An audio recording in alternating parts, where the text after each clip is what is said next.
we're going to begin with each of our three writers, who I'm so thrilled to be on the stage with, is going to read to you for a few minutes from a piece that they've chosen, that is memoir, not their own, and then we'll jump into more discussions. I'm going to turn things over now to Tracy.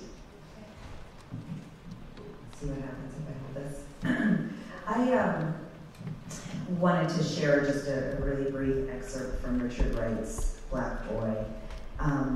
In thinking about the story that I had set out to tell, which is a family story, and also, I guess, though I was loath to admit it, a coming-of-age story, I realized that race was something that I wanted to write about. That wasn't one of the motives behind looking at my own life, but it was something that, when I was really being honest, it was a huge theme, even if it was silent beneath, the daily events of my life.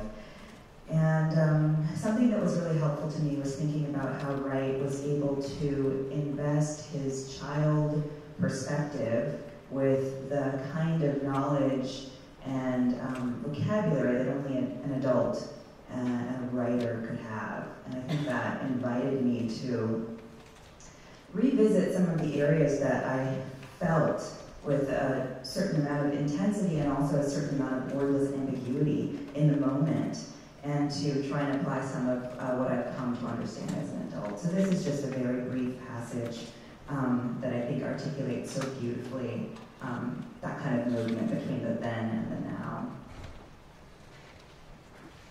I dreamed of going north and writing books, novels.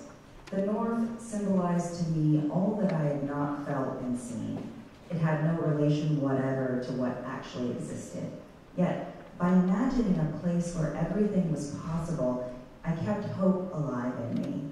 But where had I got this notion of doing something in the future, of going away from home and accomplishing something that would be recognized by others?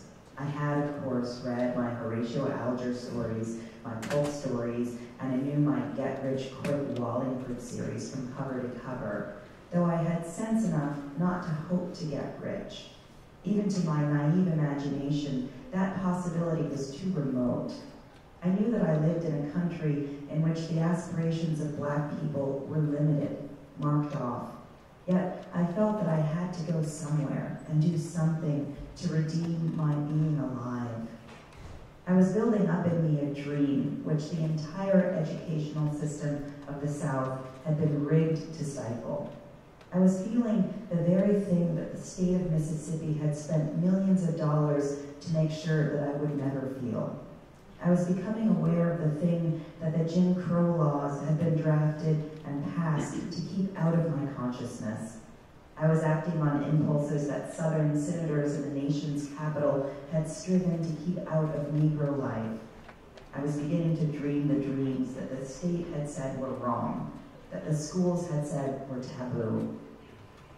Had I been articulate about my ultimate aspirations, no doubt someone would have told me that what I was bargaining for.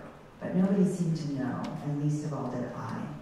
My classmates felt that I was doing something that was vaguely wrong, but they did not know how to express it.